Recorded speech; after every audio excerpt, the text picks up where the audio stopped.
Hi, I'm Dwayne Cave, and I'll be your host for the next half hour as we discuss important issues facing the city of Irvine with two candidates who are vying to serve as mayor for the next 2 years. Thank you for joining us. The South Orange County Economic Coalition and Cox Communications have teamed up to host a series of forums featuring local candidates on the ballot for the November 4th general election. We believe an informed electorate is a vital component of our democratic process. It's an honor to bring them to you today. Today we're pleased to welcome our candidates. They are incumbent Mayor Stephen Choi and our challenger, Catherine Daigle. Here's the format for the forum. Each candidate will be allowed up to 2 minutes to make an opening statement. I will then pose a series of questions to each candidate, and they'll have 1 minute to respond. At the end of these questions, each candidate will have 1 minute to provide a summary closing statement. Our first opening statement will be delivered by Mayor Choi. Hi, I'm Stephen Choi, Mayor of Irvine. It has been my honor to serve as your mayor, and now I'm seeking your vote for re-election. As mayor, I have instituted many reforms and we've made real progress. My priorities are always public safety, commitment to Irvine's master plan with a healthy environment, continuing Irvine's excellent programs for children, seniors, and the disabled, excellent schools, and prudent fiscal management. In the last 2 years, Irvine was named the safest city in America for the 10th consecutive years, the best run city in California, and the best cities in America, 14th. In fact, we are ranked.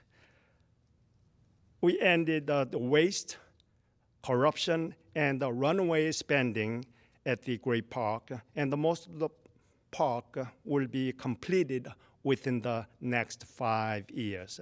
Planning for Metropolitan Library and the other museums at the park is underway. We will virtually eliminate our pension liability in the next 9 years, the first city in California to do so. And we'll do this without any additional cost to taxpayers or any reduction in services. We have a $9 million budget surplus in 2013 and 14, and we expect at least that amount of money in this current fiscal year. During my second term, I will continue to focus on these priorities to improve the quality of life for all of us in Irvine. With your support, we can do it together. Thank you, and God bless. Next, we'll hear from Catherine Daigle. Good afternoon, ladies and gentlemen. I'm very, very happy to be here. This afternoon, I come before you as a voice of change. I have 20 years background in finance, human resources, legal affairs with multi-million-dollar companies. I am a small business owner, and I've been twice elected to Woodridge Village Association. And most importantly, I understand the relationships strong leadership and our Irvine quality of life require. I learned that you should change, adapt, grow, or get out of the way. Change will come. We are either part of it or victim to it. As a small business owner, I do know how it feels to make a payroll and live within the means of a budget. To feed and support my family, I empathize the plight of the small business owner because I live it. Remember, change, adapt, grow, or get out of the way. The small business owner knows this more than anyone. We live it every day. Let's agree to helping business prosper. It is time for the government to get out of the way while still providing the framework for small businesses to grow. I pledge to use my business knowledge to forecast and calculate project planning, flaws, focus on the visionary planning, development of new housing, and new business expansion ineffective planning has caused. Traffic interruption and the overload on our overall infrastructure in transportation, communications, schools, and roads. We will change this together. I will foster strong support to the private sector in the traditional spirit of the American free enterprise. With financial knowledge, business expertise, I will work to address the important opportunities and issues, including the growth of the Great Park. Thank you. Thank you. We'll now begin the question portion of the forum. Each candidate will have 1 minute in turn to respond to the question posed. The future of the Great Park continues to dominate the political narrative as well as the discourse of this campaign. While the city was successful in recouping some of the redevelopment dollars lost to the state, there are still funding challenges. If successful in November, what would be your first priority as mayor to move the Great Park forward? Let's start this question with Ms. Daigle. Thank you. I believe it is necessary to continue the audit. However, we have spent over $1 million recovering those possible extra fees that were paid to the PR companies and what have you. But we need to move forward. When enough is enough and the price tag over $1 million, is there a cap on this audit? Surprising that all the city council members have signed off on all the checks and none of them had taken personal responsibility for what has occurred at that great park and what has not occurred. Every one of them watched the money go out the door and recognized that there is nothing there at the park, but continued to make those payments over the last 10 years. My problem is the Great Park should have been built to the specifications of the residents, not the extra homes and golf courses first. I think the residents deserve to have their fields and their museums and their lifestyles taken care of first. Same question now, Mayor Choi. The Great Park has been a great concern to many people in the region in Orange County. Obviously, we City Council has dealt with that issue for 10 years. Unfortunately, approximately $260 million has been wastefully spent. So currently, forensic audit is being conducted, and the remaining part of the Great Park will be built with the $292 million that we have settled with the state. And then also we expect about $200 million from OCFA, and then also public-private partnership will be the way to go. Well, speaking of the audit looking into the more than $200 million was spent on the Great Park contractors has itself now cost Irvine taxpayers over $1 million itself. Please explain your position on the audit and whether or not you think it is good for the investment for the taxpayer dollars. Our first question will go to Mayor Choi. I think that is a good investment. $1 million or roughly out of investigating whereabouts of the money, approximately $260 million is a very small amount of money. And then also so far, the investigation reveals that the improper spending has been discovered. It is very possible some of the money may be recouped, but above and beyond whether how much we will recover, the cost is secondary. It is a matter of ethics and the transparency and the public funds, taxpayers' money, where and how they were spent. This is a critical information we need to find. So $1 million is a small investment for the city to make. And now, Ms. Daigle. Yes, I do agree that we should have an audit. However, bringing it up at every council meeting and the bickering between both sides and wasting more taxpayers' money and time on speaking about what's going on in the audit when the audit has not come through yet. I agree, the audit should finish. We need to put a cap on it. There is a lot of money being spent, and as I said earlier, every one of these council members were fully aware of what's going on at that great park. They are blaming one side rather than both and not taking responsibility for the taxpayers' money and how wasteful it was spent. Thank you. After taking a breather during the recession, development by the Irvine Company throughout the city has taken off again. What's your opinion on the impact of continued growth in Irvine and its impact on existing residents and overall quality of life? This question, Ms. Daigle. Could you repeat that? After taking a breather during the recession, development by the Irvine Company throughout the city has taken off again. What's your opinion on the impact of continued growth in Irvine and its impact on existing residents and overall quality of life?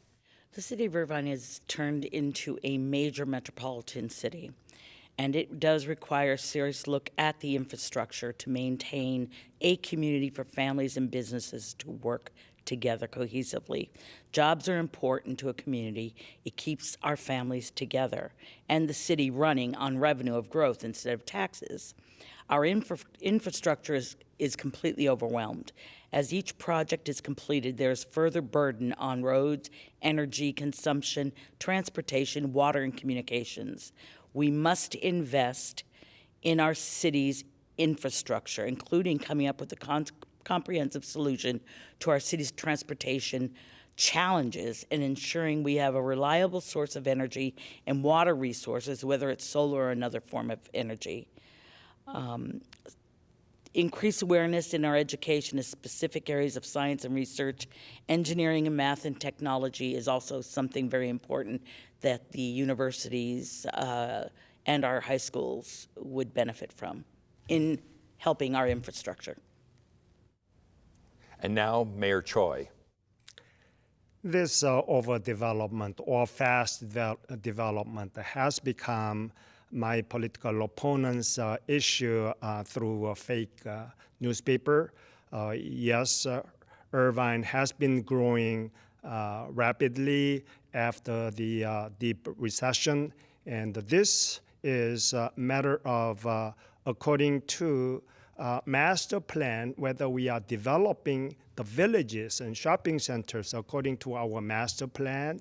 Yes, that's what is exactly happening. It is not just by the suppliers or the developers' greedy thought, unscheduled development. It is not so. All this planning has took place in 1980s, and currently development has taken off after the recession, but our infrastructure has been built from the beginning in anticipation of those developments. Traffic is certainly an issue of concern in any growing city. When you consider all of this residential as well as business growth in Irvine, what's your approach to mitigating transportation-related impacts? Mayor Choi. Transportation is always a challenge in a growing city. And Irvine is very, very lucky that we do have a very fast-moving thoroughfare, such as Culver, Jeffrey, or Shady Canyon. And those streets are currently experiencing a lot heavier traffic during the rush hours. And the city is continuously studying and investigating how we can implement smart traffic signal system so that we can minimize the stop and go. So as technology evolves, I'm sure we can improve further But other than rush hours, if you compare Irvine traffic, even though during that rush hour, you may feel congested in comparison to 10 years ago or 20 years ago. But I think in comparison to other cities, our city is traffic is moving much relatively smoother than any other city. Same question, Ms. Daigle. Thank you. Let me draw your attention to safety. This is one of the cornerstones of an effective community, and it is one of the reasons Irvine is a place where families, education, and local businesses thrive. It is simply not something that should be taken for granted at any cost. We have school safety, and managing traffic and traffic concerns is always a challenge because of the reduced municipal budgets and competing resources for those budgets. So keeping communications open, a community working together, and really connecting with one another, and that means the businesses and its residents. And of course, most importantly, the police department, they are having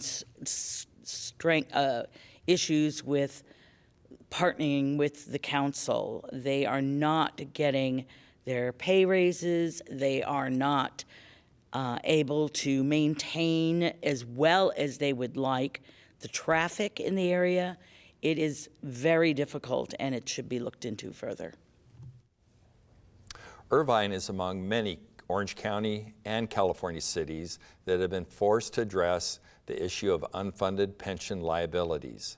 How, in your opinion, has Irvine managed its obligations to current and future retired civil servants while protecting taxpayers from the costly ramifications associated with these retirement benefits? And what do you believe needs to be done moving forward? Ms. Daigle. In 2012, when I ran for mayor, I did some research, and I found out that the unaudited pension liabilities were in the note field of the budgets. So I went to the GASB and found out that the city of Irvine had to put it in their audited financials by 2015. It was more than 2 or 3 months later, after I wrote the article, that the city had decided to pay back some of that unfunded pension liability. My question is, does the unfunded pension liability that they're paying back also cover the additional pension liability that increases every year? Thank you. Mayor Choi. I'm glad that you are asking me that question. Irvine is so proud. We became the first California city to address this particular topic. How we're gonna pay off this, at that time, 2 years ago, about $92 million. Irvine was lucky that we had an asset to smartly manage utilizing those funds and pay down $92 million of funds in, at that time, 10 years, but now it's about approximately 8 years. We'll be paying those debts down to near zero without costing any extra penny to our citizens because of savings of about $33 million for this smart management of the funds that we have. The mayor is the leader of the council. He or she sets the agenda and has a major role in controlling the dialogue in the city. Considering the acrimony on the City of Irvine City Council in recent years, what are your plans, if successful in November, to reshape the discussion and seek a more cohesive and less acrimonious council? Mayor Choi. That is, frankly, a very challenging question. Last 10 years, through my experience, I noticed that, unfortunately, our city council members are not individually trying to work out the differences and communicate, but it is so deeply divided by the partisan lines, and that this is a result of one particular my opponent's side wanted to have a total control in forming their slates, and they worked together in voting on every issue. It was amazing to see only about 1 or 2 times I've experienced, and they were voting differently from one another. But all the time, 8 years, thousands of agenda has been voted among themselves all together. I was in the minority and observing without the power, but was so lucky that as I became the mayor, a majority was on my side. I was able to accomplish some of the things that I have accomplished. Ms. Daigle.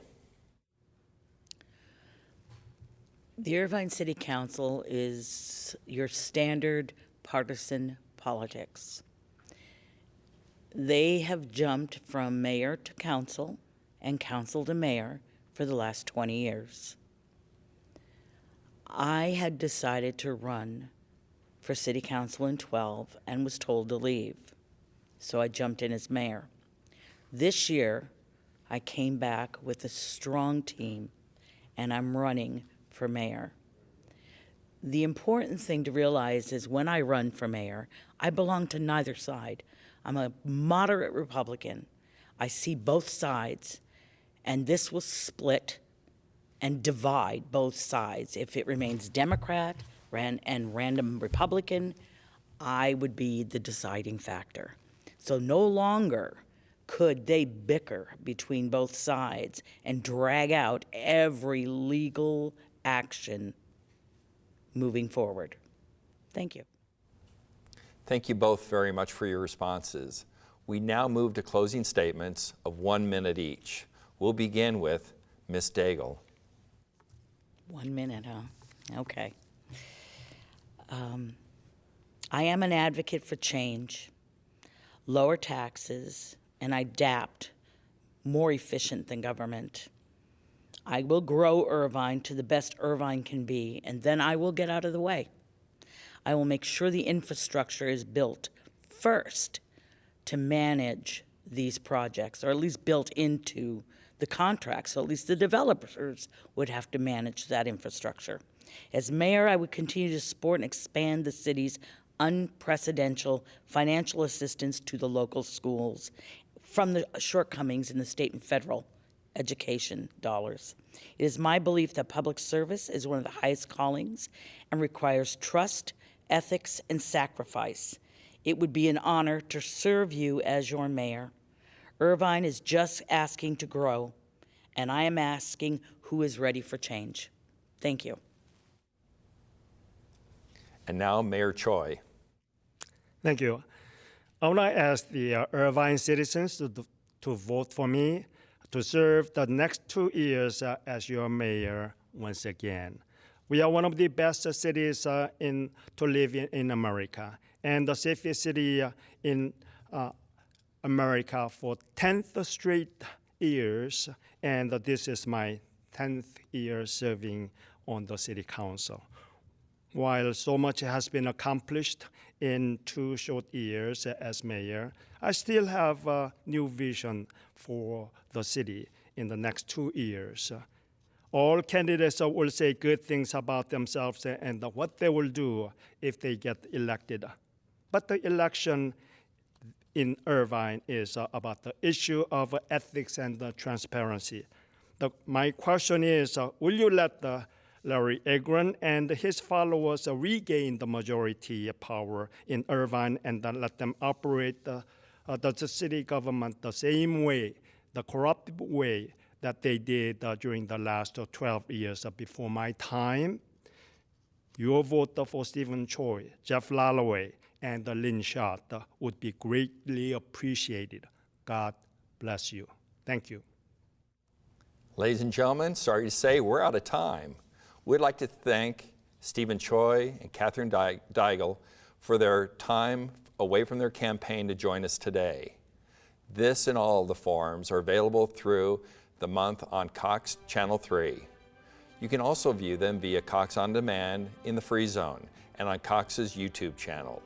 We encourage you to Learn more about the South Orange County Economic Coalition and its ongoing effort to promote jobs, growth, and economic vitality throughout the South Orange County region by visiting our website at www.economiccoalition.com.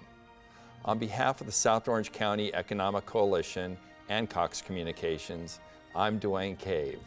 Thank you for being with us today, and be sure to vote on November 4th.